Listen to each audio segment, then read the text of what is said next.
ശരിക്കും ഇതിനെ ആ ഒരു സമയങ്ങളിൽ ഞാൻ ഒരുപാട് വേദന അനുഭവിച്ച ഒരാൾ. കാരണം നമുക്ക് ഇങ്ങനത്തെ ഉള്ള ഒരു ഇതൊന്നും ഞാൻ സിനിമയിലൊക്കെ ഇങ്ങനെയുള്ള കാര്യങ്ങളൊക്കെ കണ്ടിട്ടുള്ളൂ. അപ്പൊ നമുക്ക് നേരിട്ട് അനുഭവിക്കേണ്ടി വന്നപ്പോൾ ശരിക്കും ഭയങ്കര ഫീലായിരുന്നു. ഒരു 1-1.5 ആഴ്ച എനിക്ക് പിടിച്ചു നിൽക്കാൻ പറ്റത്തില്ലായിരുന്നു. പിന്നെ ഞാൻ പറഞ്ഞില്ല, ഒരു ശക്തി ഉണ്ടായിരുന്നു, എവിടുന്നോ ഒരു ശക്തി എനിക്ക് ഉണ്ടായിരുന്നു. ഞാൻ അത്രയും ദിവസം ഞാനത് കടന്നുപോയി.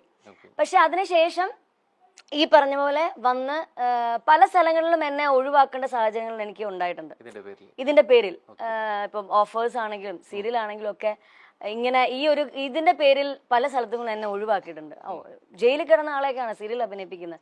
ആ ഒരു ടോക്ക് വരെ ഇതൊക്കെ ഞാൻ ഓൾറെഡി കേൾക്കുന്ന കാര്യം, എനിക്ക് തെളിവുണ്ട്. കാരണം ഇത് മറ്റുള്ളവർ പറഞ്ഞല്ല, ഞാൻ കേട്ടോണ്ടിരിക്കുന്ന.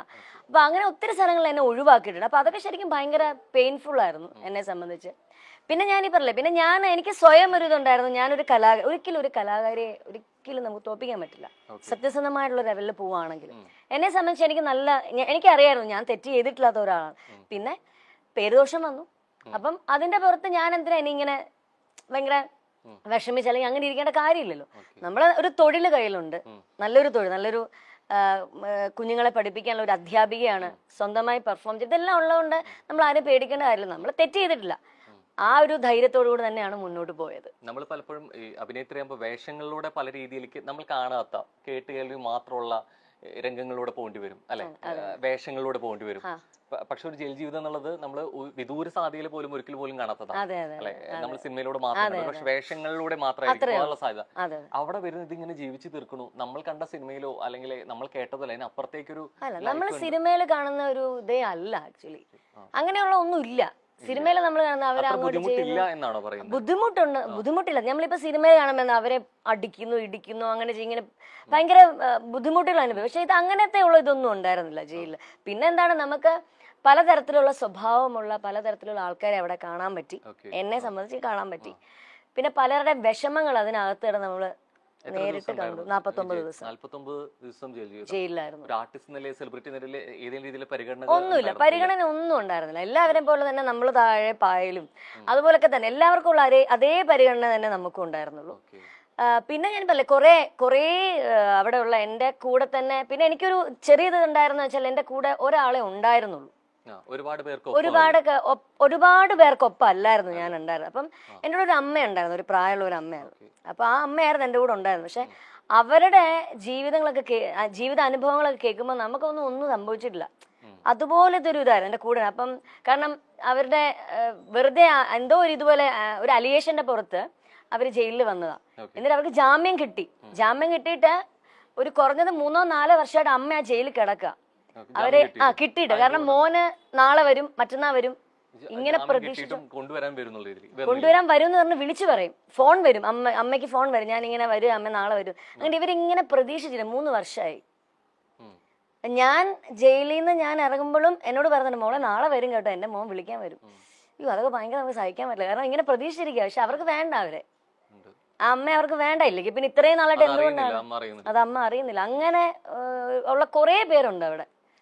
അപ്രതീക്ഷിതമാണ് എങ്കിൽ പോലും നമ്മൾ ചിലപ്പോൾ പറയും ഇത് കഴിഞ്ഞിട്ട് ഞാൻ അതിൽ ഉൾക്കൊണ്ട് അല്ലെങ്കിൽ പഠിച്ചൊരു പാഠമുണ്ടെന്നുള്ളത്. ശരിക്കും ഈ 49 ദിവസം എന്നുള്ളത് ഇപ്പൊ ഭയങ്കര കൂളായിട്ട് പറയുന്നുണ്ടെങ്കിൽ പോലും അന്ന് വല്ലാതെ തളർന്നു പോയിട്ടുണ്ടെന്നുള്ള കാര്യത്തിൽ ഒരു സംശയവും ഇല്ല, അല്ലെ? അതിൽ നിന്ന് ഉൾക്കൊണ്ടത് എന്തായിരുന്നു ശരിക്കും ഉൾക്കൊണ്ട പാഠം? അല്ലെങ്കിൽ അതിൽ ഉൾക്കൊണ്ട പാഠം ഇതായിരുന്നു, നമ്മള് ഈ പറഞ്ഞ പോലെ എന്നെ സംബന്ധിച്ച് ഓരോരുത്തർക്ക് ഓരോ രീതിയിലല്ല. എന്നെ സംബന്ധിച്ച് ഞാൻ പഠിച്ചൊരു പാഠം എന്ന് വെച്ചാൽ ഈ പറഞ്ഞ നമ്മൾ അധികം ആരെയും വിശ്വസിക്കരുത്. പിന്നെ രണ്ടാമത്, നമ്മള് തെറ്റ് ചെയ്തിട്ടില്ലെങ്കിൽ നമ്മൾ ഒന്നും പേടിക്കേണ്ടതല്ല, ദൈവം നമ്മുടെ കൂടെ ഉണ്ട്, നമ്മൾ മുന്നോട്ട് പോവാം. അതാണ് ഞാൻ പഠിച്ചൊരു പാഠം. ശരിക്കും ഈ കർമ്മ എന്നൊന്നുണ്ട് എന്ന് പറയും, അല്ലെ? ശരിക്കും നമുക്കൊപ്പം ചെയ്തവരില്ലെങ്കിൽ അങ്ങനെ ചെയ്തവർക്ക് തിരിച്ച് വരും എന്നുള്ളത്. ഈ ഒറ്റപ്പെടുത്തിയവരൊക്കെ പിന്നീട് വന്നു, ഇപ്പോഴും വരുന്നുണ്ട്, ഞാൻ സംസാരിക്കുന്നുണ്ട്. ഈ ജയിലിൽ പോകുന്ന സമയങ്ങളിൽ എന്റെ ഫാമിലിയിലുള്ളവർ തന്നെ, ഞാൻ പറഞ്ഞില്ല എനിക്ക് ഇത്ര കുറച്ച് പേരെ ഉണ്ടായിരുന്നുള്ളൂ, എനിക്ക് ആ ഒരു പ്രശ്നം. എന്റെ കുടുംബക്കാരും ഉണ്ടായിരുന്നില്ല ആ സമയത്ത്. പക്ഷെ ആ സമയത്ത് ഈ അറസ്റ്റ് ചെയ്യുന്ന ആർക്കും പ്രതീക്ഷയില്ലാത്തൊരു കാര്യമാണ് ഈ ഒരു കേസിൽ. കാരണം എന്റെ കൂടെ എന്റെ പിന്നെ വീടിന്റെ ഫ്രണ്ടിൽ തന്നെ മീഡിയാസ് മൊത്തം ഉണ്ടായിരുന്നു ഈ സമയത്ത്. ചെറിയ റൂമർ കേട്ടു, അതിന്റെ ഭാഗത്ത് ഇവരെല്ലാവരും ഇങ്ങനെ ഉണ്ട്. അപ്പൊ ഞാൻ അവർക്ക് ആഹാരം കൊടുക്കുന്നു, ഞാൻ അവർക്ക് ചായ കൊടുക്കുന്നു, നമ്മുടെ മീഡിയസിലുള്ള എല്ലാവർക്കും ഞാൻ ചെയ്യാറുണ്ട്. അത്ര ക്ലോസ് ആയിരുന്നു അവരൊക്കെ ആയിട്ട്. അപ്പോഴും ഈ അറസ്റ്റ് എന്നുള്ളത് പ്രതീക്ഷിക്കുന്നില്ല. അപ്പൊ എന്റെ കുടുംബത്തിലുള്ള 1-2 പേര് അവിടെ നമ്മുടെ വീട്ടിലോട്ട് വരുന്ന സമയം വന്ന് കേറാൻ പോകുന്ന സമയത്താണ് ശരിക്കും ഈ പോലീസ് ജീപ്പ് വരുന്നതും എല്ലാം പെട്ടെന്നായിരുന്നല്ലോ, വരുന്നു, വിളിക്കുന്നു, പോകുന്നു, ഇങ്ങനായിരുന്നു. അപ്പം ഇവര് വന്ന് കയറിയവര് ഇത് കണ്ട് പേടിച്ചിട്ട് അവിടെ ഉള്ള, അതും പറഞ്ഞത് മീഡിയാസിനോട് തന്നെ പറഞ്ഞു. അയ്യോ ഫാമിലി ആണെന്ന് അവരോട് പറഞ്ഞു ഞങ്ങളെയും കൂടെ. അപ്പോഴാണ് പറയുന്നത് ഇങ്ങനെ പോലീസൊക്കെ ഉണ്ടെന്ന് പറഞ്ഞപ്പോഴത്തേക്കും അയ്യോ എന്നാൽ ഞങ്ങളെയും കൂടെ അറസ്റ്റ് ചെയ്യുമെന്ന് പറഞ്ഞ് ഈ വന്ന കുടുംബക്കാർ തന്നെ തിരിച്ചങ്ങ് പോയി. അങ്ങനെ കുടുംബക്കാർ തന്നെ ഈ സമയത്ത് ആരും ഉണ്ടായിരുന്നില്ല. ഞാനും എൻ്റെ അമ്മയും, ഞാൻ ജയിലിൽ പോയ സമയത്ത് അമ്മയും അമ്മുമ്മയും അമ്മയുടെ ആങ്ങളെയും മാത്രമേ ഉണ്ടായിരുന്നുള്ളൂ. പിന്നെ ഈ പേരൻസും ഇടയ്ക്കിടയ്ക്ക് വരുമായിരുന്നു. 2 ദിവസം കൂടുമ്പോൾ അവരെ അമ്മയുടെ അടുത്ത് വരുമായിരുന്നു സംസാരിക്കാനും ഒക്കെ ആയിട്ട്.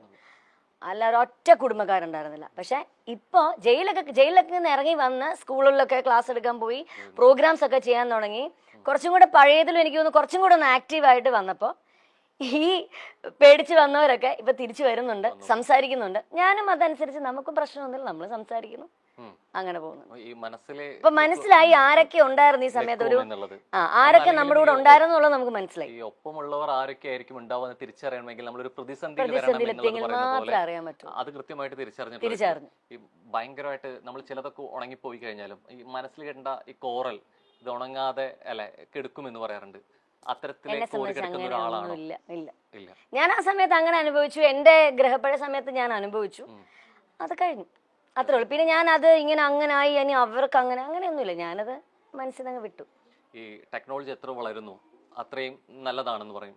ഈ നാണയത്തിന്റെ ഇരുവശം പോലെ ഇത്രത്തോളം ഡെവലപ്പ് ചെയ്യുന്നതിനപ്പുറത്ത് ചില മറുവശങ്ങൾ കൂടിയുണ്ട്. അത് അറിഞ്ഞിട്ടുള്ള വ്യക്തി കൂടിയാണ് അല്ലെ.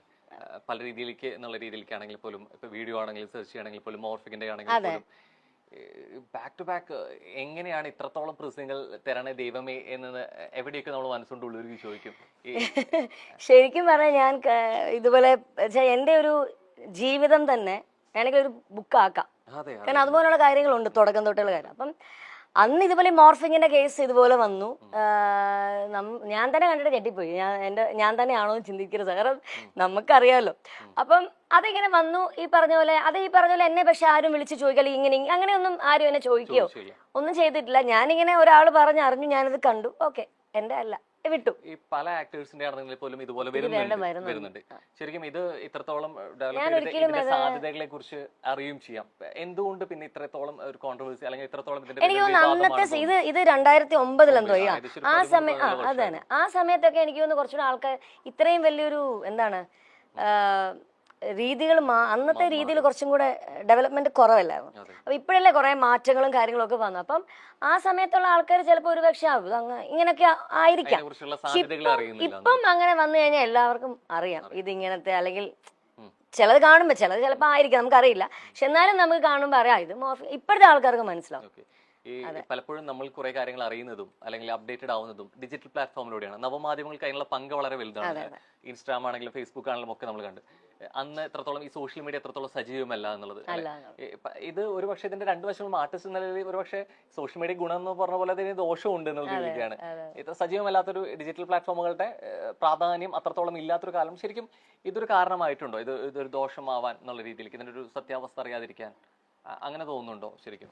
ശരിക്കും ഇപ്പം ഇൻസ്റ്റാഗ്രാം, ഫേസ്ബുക്ക് ഇതെല്ലാം ഉണ്ടല്ലോ ഇപ്പം എനിക്ക് തോന്നുന്നു കുറച്ചും കൂടെ ആൾക്കാർക്ക് മറ്റേ പണ്ടത്തെ എൻ്റെ ഒരു കാഴ്ചപ്പാട്ടില് അന്നത്തെ ആൾക്കാർക്ക് അത്രയും കാര്യങ്ങൾ അത്ര വ്യക്തമാകുന്ന ഒരു സാഹചര്യം ഉണ്ടായിട്ടില്ല എന്നുള്ളതാണ് എനിക്ക് തോന്നിയിട്ടുള്ളത്.